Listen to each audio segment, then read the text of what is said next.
Thank you for allowing me to come and speak to you this evening. I hope I don't get red carded, but I'll keep my eye on the clock and I'll try and keep to the 10 minutes that I have. I'm not going to go into any slides or anything like that, but I'll just talk to you in general terms about Cumbria County Council. But from my own perspective, I'm an elected member of Cumbria County Council. I serve on the cabinet. I've been the cabinet member for highways and transport for the last 8 years. As you're probably aware, government's reorganisation is going to change some of the way that Cumbria is governed in the future. So we'll need to wait and see how that takes place. I represent Cumbria County Council on Transport for the North, and I sit on Rail North, and I also vice chair the Finance Committee, and I also sit at the management board for I'll come back to that in a minute. I've got too much on my mind at the moment. The environmental agencies. Sorry, I sit there, and that, of course, has a lot to do with decarboning and flooding and stuff like that. So, of course, the challenge of climate change is significant and affects all of us on in the environment on the day-to-day lives of our communities. Cumbria is a very rural community, as you all understand, and transport is therefore it is important across our county. Road transport, private cars are very much the choice of transport for many people, simply because the railway doesn't run in those areas, and neither do some commercial bus services, because as we know, they have to be self-financing, and when they're not self-financing, the bus company tends then to withdraw the services. But we have been able to work through our rural wheels and taxi services that we've been able to organise, and some with community transport services, to provide further funding where possible, minibuses where possible, to provide other services. They've been very successful across the county. I've recently just been on 2 half-day courses on carbon literacy run by Cumbria Action for Sustainability. That was very enjoyable, working with many other colleagues and officers within the County Council, and pleased to say I was awarded a certificate just a couple of weeks ago. So over a number of years now, we've been working towards reducing our carbon footprint across all aspects of the council business. And as well as our highways, of course, we've been looking at all of our estate. New buildings have been brought in to do away with sort of 40, 50 other offices in Carlisle when we built our new headquarters in Carlisle. Very modern building, built to the best standards, has rainwater in its flushing system, solar panels, and built to the highest standards. All of our schools have undergone major pieces of work to identify issues and what costs are, and we're also working with government to see if we can get further funding. Government's introduction of improved transport opportunities, for example, the cycling and walking, well, we've been doing quite a lot on that over a number of years, and we work with the cycling mayor where it's at all possible. And of course, when COVID started, there was some funding came to introduce temporary measures for cycling and walking to enable people to get about. Some of those will now have been removed in the centre of Penrith, for example, in the centre of Whitehaven. But nevertheless, we continue on that. And Cumbria has around 500 kilometres of walking and cycling, and about 200 kilometres of that has no cars on adjacent highways.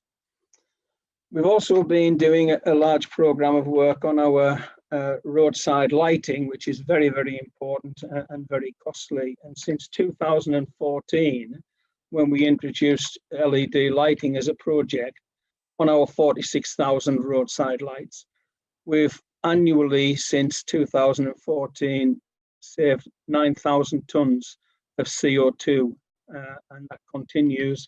And that again gives the County Council a reduction of about £1 million in our costs.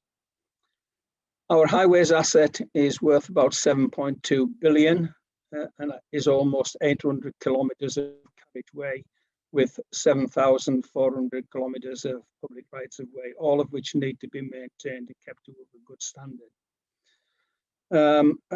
Working with Natural England, we do a lot on our land that we own, and we're starting to look now at putting some of that land to better use, possibly on solar panel farms and that kind of stuff. Many of our buildings have now had solar panels being fitted to them to reduce our costs. We have over 200 vehicles in a vehicle fleet. Those are expensive.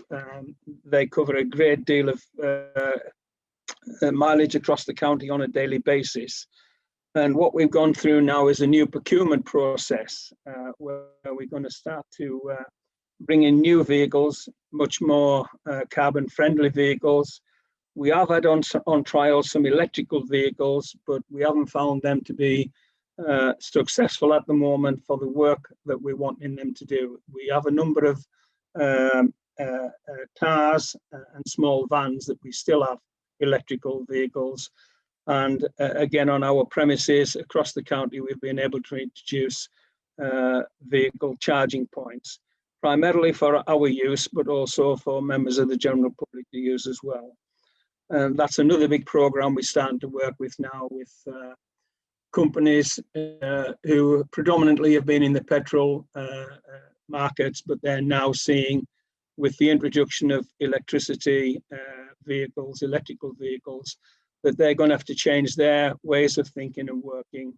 And they're already coming to Cumbria to look at ways of introducing carbon charging, electrical charging points, across the county. We also work with the government through Live Labs projects. And the one that we work with primarily in Cumbria is, you'll have heard of it, plastic roads. Now, this is a reduction of plastic that would normally go to landfill, goes through certain processes, and then goes into the tar mix and the asphalt mix, which reduces the amount of tar that's put in there. We've been working with a local firm in southwest Scotland for about 6 years now. So we have a number of kilometres of these material down on our highways, both on our heavy use roads, our hay roads, major routes, and also right down to our footpaths. They've been very successful. We've been working with a number of other authorities across the country and into Scotland who have came and visited Cumbria to look at these, and we do continual reports on Cumbria. We also, where these roads have been installed, we do drainage checks on them. So the drainage systems have monitors in them just to see what the plastic is and if it comes out of the road and goes back. Sorry to interrupt, Councillor. You've got 2 minutes left, just to let you know. Okay, thank you. So, as I say, I work alongside Transport for the North, and they have just introduced a decarbonisation strategy and a hydrogen opportunity strategy, and again, sustainable and economic strategies. So, Cumbria feed into that. We're working on the new bus strategies, which government wanting us to work on, and again, we'll be coming to the public in the next weeks and months to look at where we can work better with the local transport providers across the county. We have about 2 or 3 major ones, but a number of smaller ones. We're a big user of bus transport for getting our youngsters to school, as we do with the trains as well. So I think that's about where we are with Cumbria. It's an exciting time, but most of this stuff is going to cost an awful lot of money, and as government make more money available, we tend to bid, work up a programme and then bid for it. We recently bid for electrical buses to go into Barrow area, where we could see there was a real benefit in there, but unfortunately last year we were unsuccessful. So I'll leave it there for the time being, and hopefully catch up a little later with some Q&A sessions. Thank you. Thank you very much. Can I just ask you to briefly explain what Rural Wheels is, just in case not everyone knows? So these are parts of the community over in the south of the county, mainly the Eden and South Lakes area, where we have private providers who we've worked with provide some finances to purchase 16-seater minibuses, and they run between the rural villages and say Kendal or Penrith, taking passengers in on perhaps a 2 daily, 3 daily basis, or it could be a 5 daily basis.